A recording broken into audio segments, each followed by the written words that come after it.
नमस्ते। सोचिए, कभी-कभी जो सबसे बड़ी मुश्किल लगने वाली प्रॉब्लम्स होती है ना, उनका हल एक बहुत ही सिंपल से छिपे हुए पैटर्न में होता है। आज हम बिल्कुल ऐसे ही एक पैटर्न के पीछे की मैथ्स को समझने वाले हैं। एक ऐसी ट्रिक जो सदियों पहले एक स्कूल जाने वाले बच्चे ने ढूंढ निकाली थी। तो चलिए इसे एक हिस्टोरिकल मिस्ट्री की तरह देखते हैं। जरा सोचिए, एक क्लासरूम का सीन है और वहां एक बच्चे ने एक ऐसा कैलकुलेशन कर दिया जो लगभग इम्पॉसिबल लगता है, वो भी पलक झपकते ही। सवाल यह है कि ये हुआ कैसे। ये कहानी है एक बहुत ही महान गणितज्ञ कार्ल फ्रेडरिक गॉस की।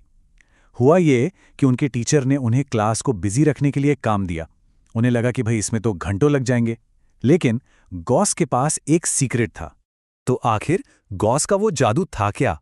असल में ये कोई मैजिक नहीं था, ये तो बस एक छिपे हुए पैटर्न को देख पाने की कमाल की काबिलियत थी। चलिए देखते हैं कि उन्होंने ये किया कैसे। गाउस का तरीका सच में ब्रिलियंट था। प्रॉब्लम को सीधे सीधे सॉल्व करने के बजाय उन्होंने उसे पलट दिया। उन्होंने नंबर्स को 2 बार लिखा, एक बार 1 से 100 तक सीधा और ठीक उसके नीचे 100 से 1 तक उल्टा। और फिर उन्होंने देखा कि हर जोड़ी, मतलब पहला और आखिरी, दूसरा और सेकंड लास्ट, इन सब का जोड़ हमेशा 101 आ रहा था। अब क्योंकि टोटल 100 जोड़ियां थीं, तो कुल योग हो गया 10,100। और क्योंकि लिस्ट को 2 बार यूज किया था, तो बस उसे आधा कर दिया और जवाब 50-50। है ना कमाल? गॉस ने उस वक्त अनजाने में ही जिस चीज का इस्तेमाल किया, उसे मैथ्स में हम कहते हैं समांतर श्रेणी या अरिथमेटिक प्रोग्रेशन, शॉर्ट में एपी। ये कुछ नहीं, बस नंबर्स की एक ऐसी लिस्ट है जिसमें हर अगला नंबर एक फिक्स्ड अमाउंट से या तो बढ़ता है या घटता है। अब देखिए, किसी भी एपी में 2 सबसे जरूरी चीजें होती हैं। सबसे पहला है पहला पद, जिसे हम ए से दिखाते हैं। सीधी सी बात है, ये वो नंबर है जहां से हमारी सीरीज शुरू होती है। जैसे इस एग्जाम्पल में 3, 7, 11, 15, इसकी शुरुआत 3 से हो रही है, तो ए हो गया 3। और दूसरी जरूरी चीज है सारवंतर या कॉमन डिफरेंस, जिसे हम डी कहते हैं। ये वही फिक्स्ड अमाउंट है जिसे हम बार बार जोड़ते जाते हैं। तो हमारी उसी सीरीज 3, 7, 11, 15 में हम हर बार 4 जोड़ रहे हैं ना, तो इसका मतलब डी हुआ 4। ठीक है, तो ये तो हो गई इसकी थ्योरी। लेकिन सवाल ये है कि ये पैटर्न हमारी रोज की जिंदगी में कहाँ छिपा है। शायद ये जानकर थोड़ी हैरानी हो, पर सच तो ये है कि ये हमारे चारों तरफ है। कभी टैक्सी या कैब बुक किए? उसका जो किराया बनता है ना, वो एक परफेक्ट एपी है।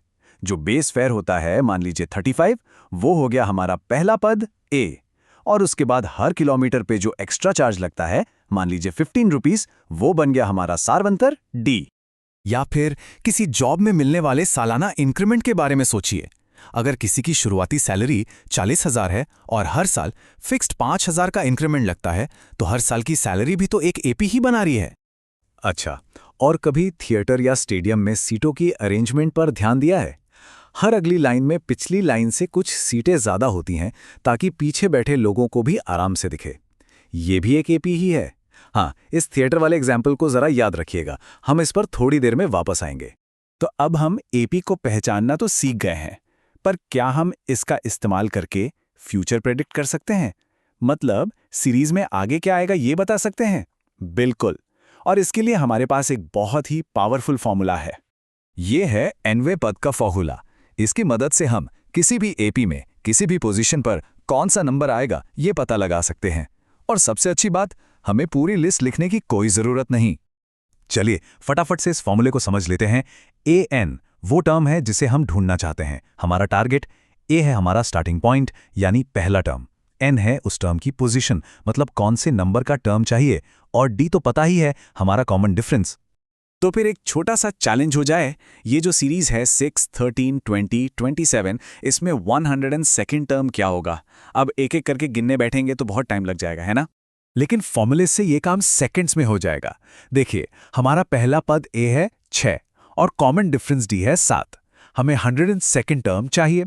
बस इन वैल्यूज को फॉर्मूले में रखिए और जवाब तुरंत मिल जाता है, 713, बिना पूरी लिस्ट लिखे। यही तो है इस फॉर्मूले की पावर।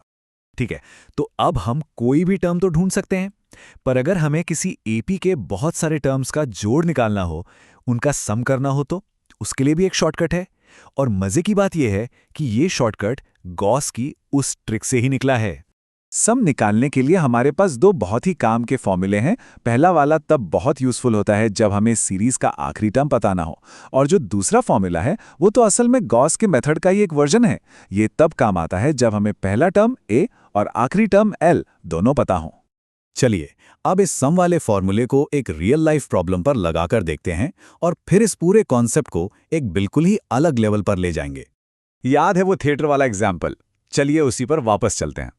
मान लीजिए कि पहली लाइन में 30 सीटें हैं और हर अगली लाइन में 2 सीटें बढ़ती जाती हैं। तो सवाल ये है कि पहली 20 लाइनों में टोटल कितनी सीटें होंगी?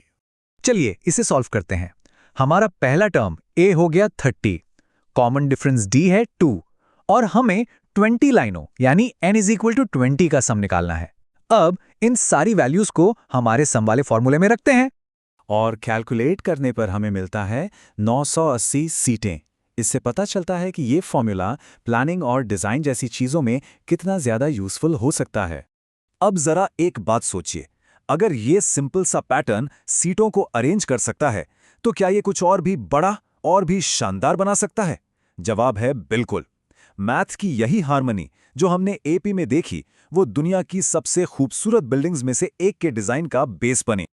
पार्थेनन की जो खूबसूरती है वो कोई तुक्का नहीं है, वो पूरी तरह से मैथ्स पर बेस्ड है, खासतौर पे 9:4 के रेशियो पर जो इसकी चौड़ाई और लंबाई को कंट्रोल करता है। पर बात यहीं खत्म नहीं होती। वहां के आर्किटेक्ट्स ने जानबूझकर पिलर्स के बीच की दूरी और उनके झुकाव में बहुत छोटे छोटे कैलकुलेटेड बदलाव किए, एक तरह की आर्किटेक्चरल सीरीज बनाई ताकि बिल्डिंग देखने वाले को एकदम परफेक्टली बैलेंस्ड और खूबसूरत लगे। मतलब ब्यूटी क्रिएट करने के लिए मैथमेटिकल पैटर्न का इससे शानदार इस्तेमाल और क्या हो सकता है? तो अगली बार जब अपना सैलरी इंक्रीमेंट देखें, टैक्सी का किराया दें या किसी शानदार बिल्डिंग को देखें, तो एक पल के लिए रुककर सोचिएगा कि हो सकता है इन सब के पीछे एक बहुत ही सिंपल खूबसूरत सा पैटर्न छिपा हो। और ये हमें सोचने पे मजबूर करता है, हमारी इस दुनिया को और कौन-कौन से छिपे हुए मैथमेटिकल पैटर्न्स चला रहे हैं।